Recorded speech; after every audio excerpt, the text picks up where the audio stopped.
का एनडीए में आ जाना अब बस वक्त की बात है और उसके बाद अकाली और उद्धव का भी एनडीए से मिलाप है क्या?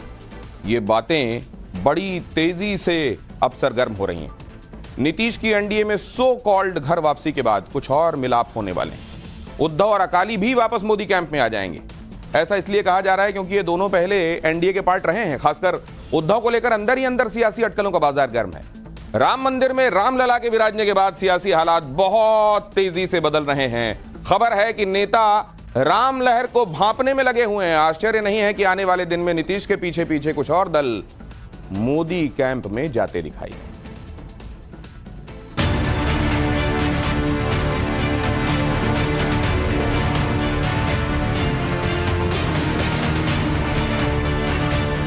जो बिछड़े थे बारी बारी, उनकी अब घर वापसी की तैयारी। इस बार के लोकसभा चुनाव के लिए बीजेपी अपना टारगेट सेट कर चुकी है। टारगेट है भारतीय जनता पार्टी को इस बार 400 पार के लक्ष्य के साथ भारतीय जनता पार्टी को विजयश्री प्राप्त करने के उद्देश्य से कार्य करना है।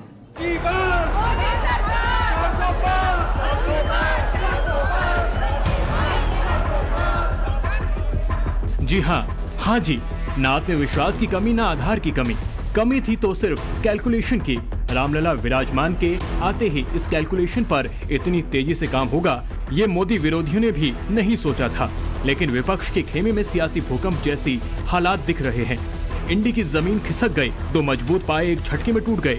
नीतीश बीजेपी की तरफ आते दिख रहे हैं, ममता इंडी से छिटक गई, दो पिलर बचे। महाराष्ट्र में उद्धव, तमिलनाडु में स्टालिन कांग्रेस के साथ जाए या नहीं, उससे कोई खास फर्क दिल्ली की राजनीति में नहीं पड़ता।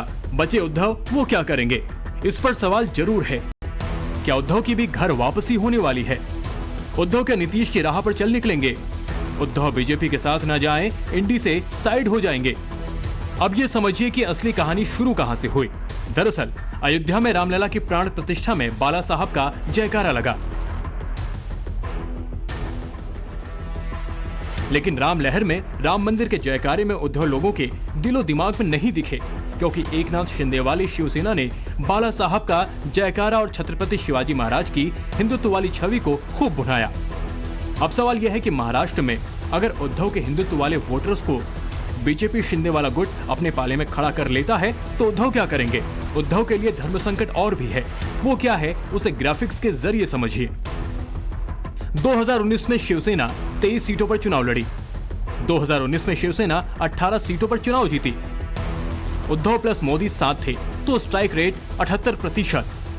महाराष्ट्र में शिवसेना का ये अब तक का सबसे बेहतरीन स्ट्राइक रेट है, क्योंकि इससे पहले 18 सांसद एक साथ जीतकर कभी नहीं आए। हालांकि उद्धव ठाकरे के सामने समस्या यह है कि इन 18 जीती हुई सीटों पर क्या महाविकास आघाड़ी से उन्हें लड़ने के लिए सीटें मिलेंगी, इस पर संशय अब भी बरकरार है। महाराष्ट्र में बैठक पर बैठक, तारीख पर तारीख हो रही है। सीटों का बंटवारा नहीं हो पा रहा है। क्यों नहीं हो पा रहा, उसे समझिए। महाराष्ट्र में कुल सीटें 48, सीट बंटवारे का फॉर्मूला 17-17, बच गई सीटें 14। इस 14 सीटों में एनसीपी भी है और कुछ रीजनल पार्टनर भी हैं, जिनके वोट किसी खास इलाके में हैं। अब दिक्कत यह है कि ना कांग्रेस पर पवार शिवसेना को 17 सीटें देने के तैयार है। एक दूसरा फॉर्मूला भी है जिसमें 20-18-10 की बात है, लेकिन शिवसेना की हालत ये है कि उसके पास धाकड़ चेहरे भी उतने नहीं बचे जितने उतारे जाएं। बाला साहब का नाम शिंदे गुट अपने साथ कर रहा है, निशाना शिंदे गुट के पास है। राम लहर पर शिंदे गुट और मोदी सवार हैं। फिर उद्धव के लिए क्या बचा? क्या बोलकर वो चुनाव में जाएंगे? बचे हुए कार्यकर्ताओं को क्या समझाएंगे? वो क्यों अयोध्या नहीं गए प्राण प्रतिष्ठा में, जब स्नेह के साथ बुलावा भी आया? महाराष्ट्र में शिवसेना का वो काडर काफी ज्यादा कंफ्यूज है जो कि उद्धव ठाकरे के साथ है, क्योंकि अब तक उन्हें यह पता था कि उनका वोटर कौन है और उन्हें किसके पास जाना है। कंफ्यूजन इस वक्त इस बात को लेकर है कि आखिर किसके पास जाकर जय श्री राम बोले, किसके पास जाकर हर हर महादेव बोले, किसे जाकर बाला साहेब ठाकरे की बातें सुनाए और किसे जाकर बाला साहेब ठाकरे का सपना राम मंदिर पूरा हुआ है यह सुनाए। इसलिए ये चर्चा है कि उद्धव को देर सबेर कोई बड़ा फैसला ले सकते हैं। हालांकि उद्धव आएंगे भी या नहीं, बीजेपी दरवाजा खोलेगी भी या नहीं, ये सब अभी भविष्य के गर्भ में है। लेकिन इसे लेकर कोई क्लियर बयान उद्धव गुट की तरफ से नहीं आया है। लेकिन बड़ा सवाल ये है कि मोदी अगर 400 पार की तरफ बढ़ते दिख रहे हैं तो उद्धव के लिए भी क्या नीतीश की तरफ बड़ा दिल दिखाया जाएगा? पीछे क्या हुआ उसे भुलाया जाएगा? स्वातंत्र्य काय आम्हाला शिकवू नका, हिंदुत्व काय आम्हाला शिकवू नका, आम्ही आहोत ते छत्रपती शिवाजी महाराजांचे भक्त आहोत। इसे समझने के लिए एक बार इन तस्वीरों को देखिए, आपको ये बातें आसानी से समझ आएंगी कि हम ऐसा क्यों कह रहे हैं। ये 23 जनवरी की तस्वीरें हैं। राम मंदिर के उद्घाटन के दूसरे दिन, बाला साहब ठाकरे की जन्म जयंती वाला दिन, उद्धव ठाकरे गुट ने एक बड़े कार्यक्रम का आयोजन किया। इसमें राम नाम का जाप भी हुआ। आप कह सकते हैं कि राम तो सबके हैं, कण कण में हैं। इसमें नया क्या है? लेकिन सियासत इसी चिड़िया का नाम है। यहाँ कई बार संकेत में बड़ी से बड़ी बातें हो जाती हैं, जैसे नीतीश की सो कॉल्ड घर वापसी के केस में दिख रहा है। उद्धव जी के राम नाम जाप को सुन लीजिए।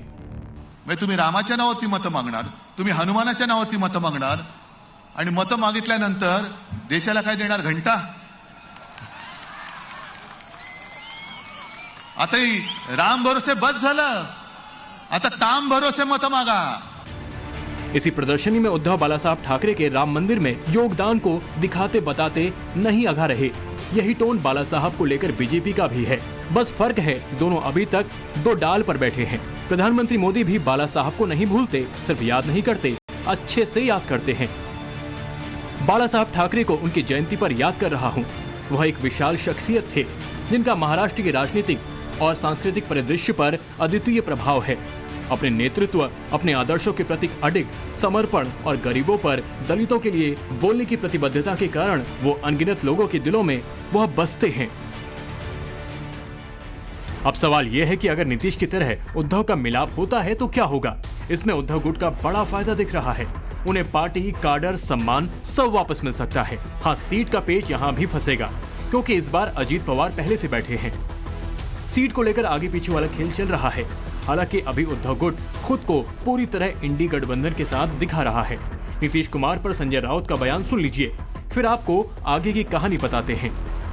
नीतीश कुमार जी, मैं आज सुबह नीतीश कुमार जी के बहुत ही करीबी लोगों से हमारी बातचीत हो गई और मुझे लगता है ये जो बातें है ये उसमें तथ्य नहीं है। नीतीश कुमार जी हमें छोड़कर कहीं नहीं जा रहे और हम भी उनको छोड़ेंगे नहीं।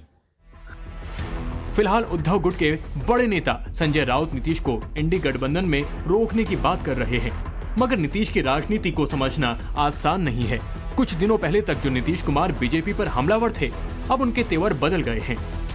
पाला बदल लेते हैं तो यकीनन, क्योंकि पूरे देश में जो इंडिया गठबंधन बना उसमें वो एक सूत्रधार थे, उनके इनिशिएटिव पे बना है।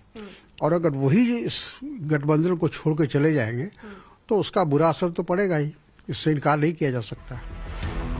ये राजनीति की एक बहुत बड़ी बारीकी है जिसे हर कोई नहीं समझ सकता, मगर उद्धव को भी पॉलिटिक्स का मंझा हुआ खिलाड़ी माना जाता है।